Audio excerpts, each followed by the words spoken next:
Any particular reason why Anisimova is your favorite player? Well,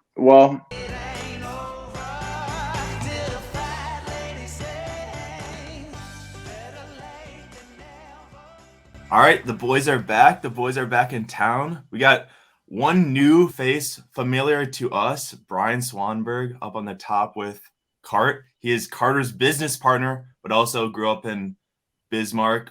Great tennis player out there. So we got the crew, Matt, Eric, Brian, Cart, and then myself. Eric P.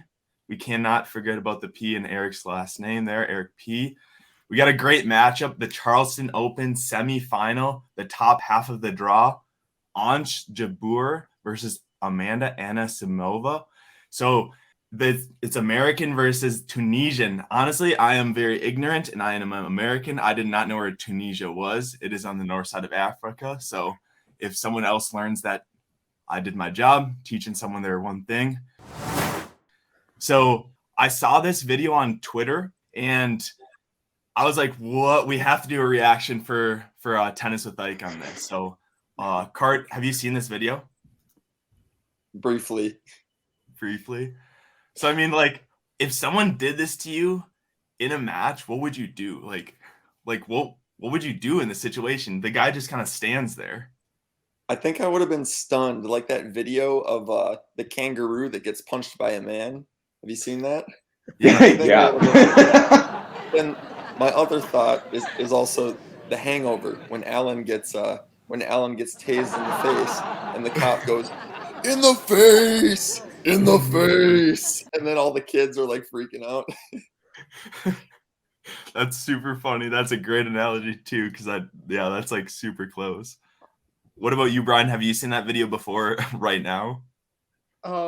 Yeah, I watched it once. I feel like I would have been like Chris Rock. Like I would have been like trying to hold it together, like not exactly sure how to react, but just trying to play kind of cool. Yeah, I don't even know what you would think, like, if that happened to you. Matt, what would you do? So here's something that I have to take into consideration that many of you don't, is I'm a man of, who's about 5'10". So it depends on the size of my opponent. If we're talking someone, like Mr. Ike, who's 6'4", I'm going to take it and turn around and move on with my life. But if it's someone, around my size, yes, I am jumping that net. And I maybe I don't throw a punch, but I maybe throw it in a shove, a good shove. That's ridiculous. Maybe you point your finger at him, you tell him to knock it off. Yeah, or just like a stern, like like when you're a kid and you did something wrong, but your parents don't want to smack you, and they give you a, hey, knock it off, like maybe one of those. So. I think another question would be, was the person I was playing like cheating on a bunch of calls during the match? Like, was I already upset at the person before? Right. And I think that brings up a good point, because like if someone's cheating, like obviously in this circumstance there is a line judge, so they must have been doing something else where it didn't interfere with the rules, because like once you interfere with the rules, of course the line judge is going to, or the umpire is going to take action, do something. So whatever this guy was doing, they finished a match, right? Like what he did, I don't know what he did. I don't know. I have no backstory, but like to get in someone's head that much where he goes and slaps you after the match, I think that's great. Oh, I was going to say, I don't think it's great. I don't think it's a great look for the sport, but I do think it's it's funny. Like I mean, just the concept of like the match is over, everyone's clapping, like, yeah, good match, guys, and then just to have someone, I mean, that's a good, I mean, you got to look where the camera is. I mean, that's like 4 rows deep, and you can hear the crack from there, like it's like a baseball bat. That's a good open hand slap. How you feel a good fight, though?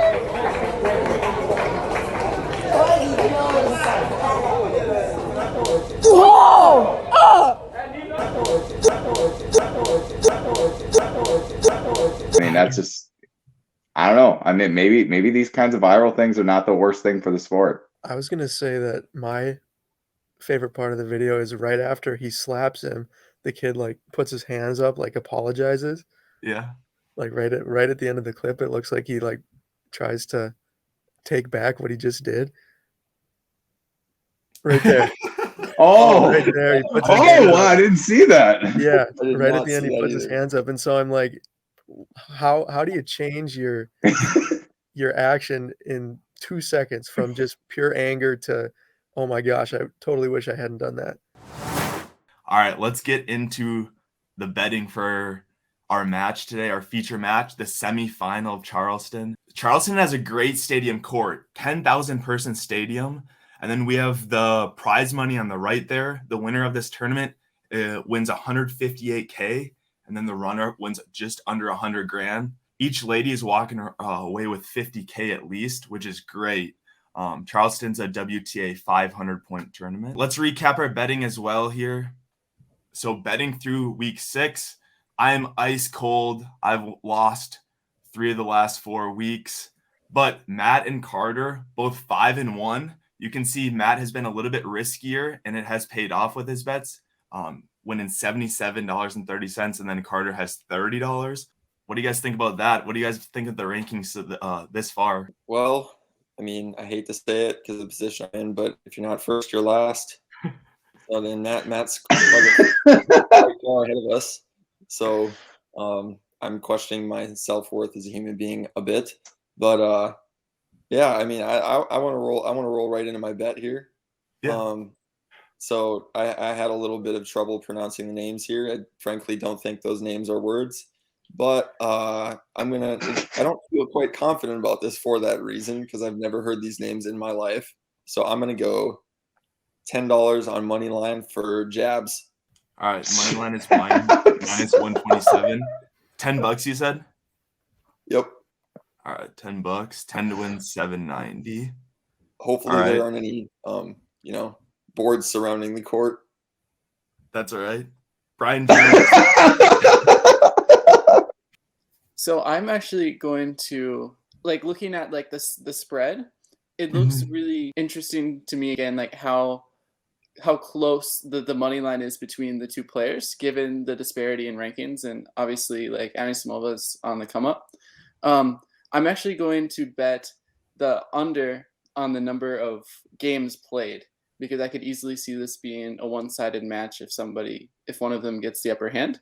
Right.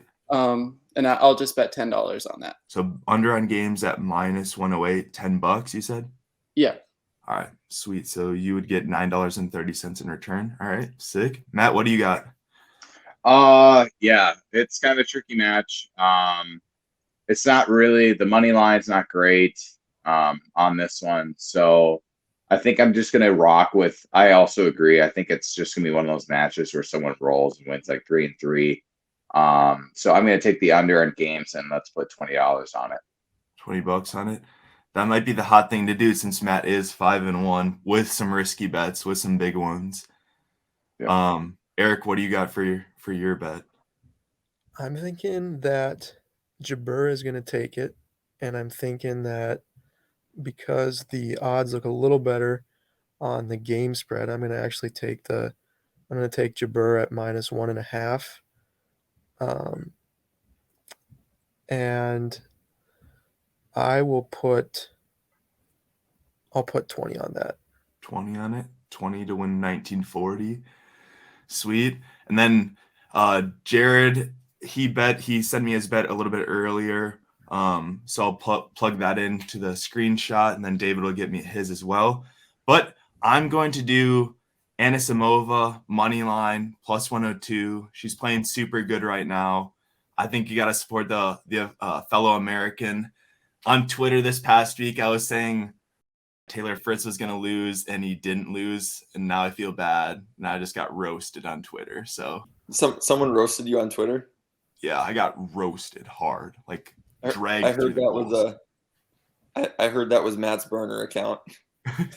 Yeah, it was from 7 different accounts, and I definitely deserved it. Was it Liberal Clifford? No. I think I said, so Alejandro Tabilo was playing Taylor Fritz in the quarters, I think, of Houston. And I was like, oh, I think Tabila's gonna win this one, and I said like in straight sets, and he just got skull crushed. Fritz won like 3-1, so just an awful take, and people definitely let me hear it on Twitter.